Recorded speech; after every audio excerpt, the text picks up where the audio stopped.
कक्षा 12 के प्यारे बच्चों, आज हम लोग पृष्ठ रसायन भाग 2 का अध्ययन करेंगे। आज के क्लास में हम लोग क्रिया विधि के आधार पर, हेडिंग बना लीजिए, क्रिया विधि के आधार पर उत्प्रेरकों का वर्गीकरण। क्रिया विधि के आधार पर उत्प्रेरकों का वर्गीकरण। हेडिंग के बाद आइए अध्ययन शुरू करते हैं। पहला हेडिंग, जिसे हम लोग कहेंगे धनात्मक उत्प्रेरक।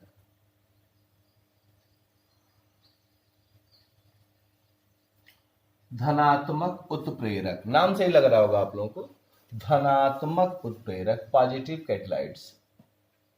ध्यान दीजिएगा, मैं परिभाषा नहीं लिख रहा हूं, आप समझिए।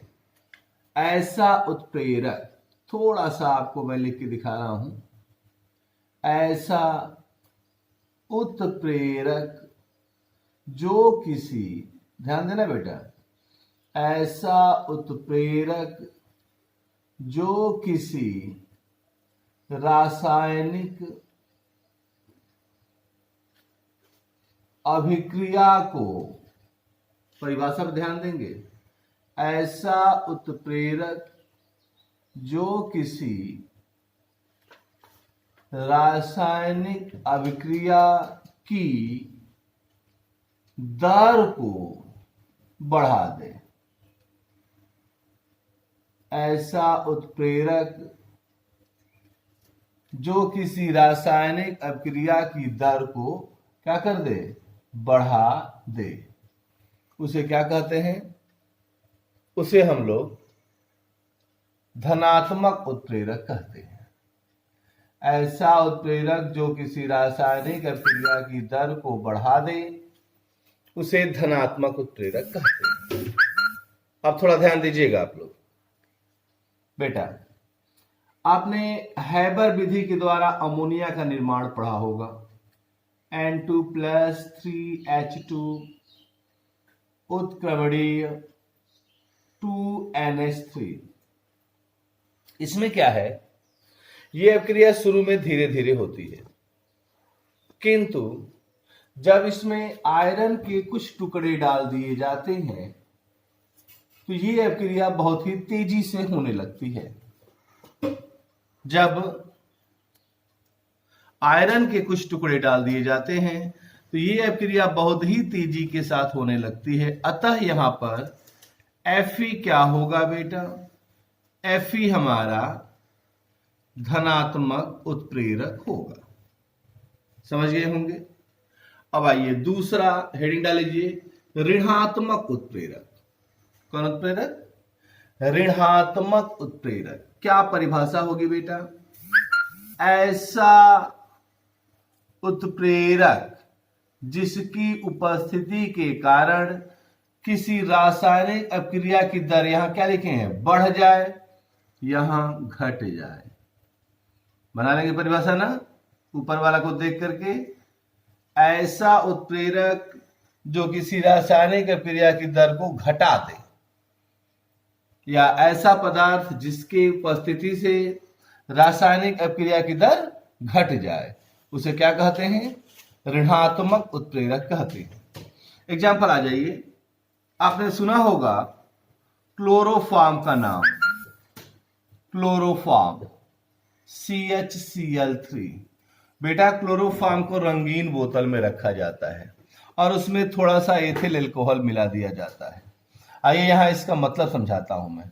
यदि क्लोरोफिल किसी भी हालत में वायु से रिएक्शन कर लेती है तो COCl2 यानी फॉस्जीन बन जाती है। और फॉस्जीन एक अत्यधिक जहरीली गैस होती है जो मृत्यु का कारण बन सकती है। फॉस्जीन बहुत ही जहरीली गैस होती है, इसलिए इसमें अल्प मात्रा में एथिल अल्कोहल भी मिला देते हैं। एथिल अल्कोहल इस अभिक्रिया को नहीं होने देता, तो एथिल एल्कोहल क्या हुआ बेटा? एथिल एल्कोहल हमारा ऋणात्मक उत्प्रेरक हुआ। तो ऋणात्मक उत्प्रेरक का एग्जाम्पल आपने देख लिया। ऋणात्मक उत्प्रेरक किसे कहते हैं आप बता देंगे? क्या बताएंगे आप बताएंगे कि जिसकी उपस्थिति के कारण अपक्रिया की दर कम हो जाए उसे ऋणात्मक उत्प्रेरक कहते हैं। आप एग्जाम्पल दे दीजिएगा। तीसरे उत्प्रेरक के पास आते हैं और उसका नाम है स्व उत्प्रेरक। अब आप सोचेंगे स्व उत्प्रेरक किसे कहते हैं? ध्यान से सुनिएगा। स्व उत्प्रेरक जब किसी अभिक्रिया में, इसकी परिभाषा मैं लिख रहा हूं क्योंकि वो दोनों एक साइड हो जाएंगे।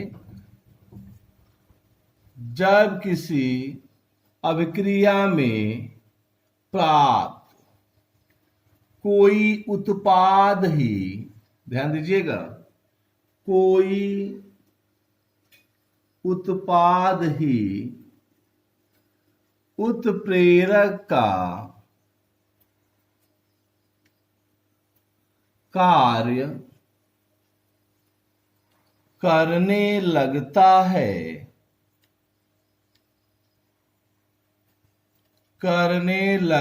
है तो उसे क्या कहते हैं भैया? स्व उत्प्रेरक कहते हैं। तो उसे हम लोग स्व उत्प्रेरक कहते हैं। आइए एग्जाम्पल देखते हैं। यदि ethyl acetate CH3COO C2H5 ethyl acetate, यदि हम लोग कभी एथिल एसीटेट की अभिक्रिया, या यूं कहिए कि हम अगर एथिल एसीटेट का जल अपघटन कराएं, यदि हम लोग एथिल एसीटेट का जल अपघटन कराते हैं तो हम लोगों को मिलता है CH3COOH एसिटिक अम्ल और एथिल एल्कोहल। बेटा यह अभिक्रिया प्रारंभ में तो धीरे धीरे होती है, किंतु जब एसिटिक अम्ल बन जाता है तो यह अभिक्रिया तेजी से होने लगती है। अतः हम एसिटिक अम्ल को क्या कहेंगे? स्व उत्प्रेरक कहेंगे। तो स्व उत्प्रेरक आप समझ गए किसे कहते हैं बेटा? जब कोई पदार्थ अपक्रिया में उपस्थित कोई उत्पाद ही अपक्रिया में उत्प्रेरक का कार्य करने लगता है तो उसे हम लोग स्व उत्प्रेरक कहते हैं। अब आइए चौथे पॉइंट पे आते हैं, जिसे हम लोग प्रेरित उत्प्रेरक कहते हैं। प्रेरित उत्प्रेरक, ध्यान दीजिएगा। जब कोई, अच्छे से पढ़िएगा बेटा इसको भी, जब कोई रासायनिक अभिक्रिया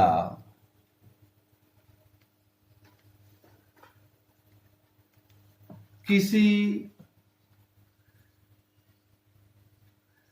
दूसरे रासायनिक अभिक्रिया को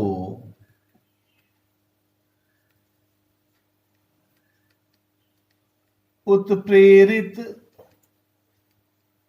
करने लगती है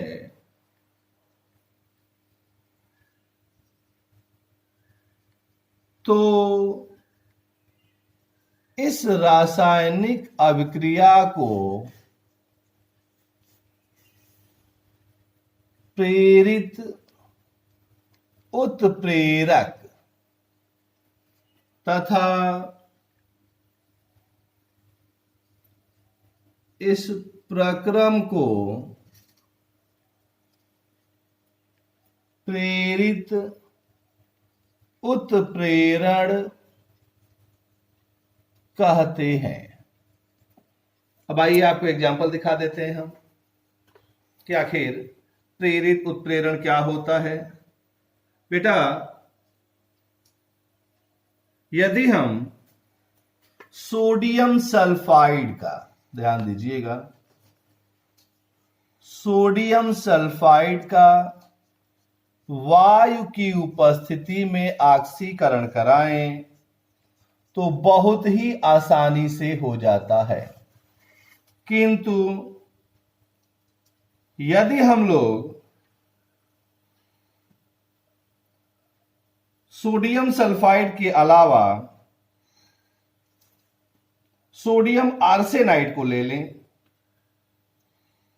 जैसे Na3ASO3, सोडियम आर्सेनाइड को ले लें और इसका ऑक्सीकरण कराएं तो नहीं होता है, इसका ऑक्सीकरण नहीं होता है। किंतु जब इन दोनों अभिक्रियाओं को एक साथ कराया जाएगा तो इसका भी ऑक्सीकरण हो जाता है,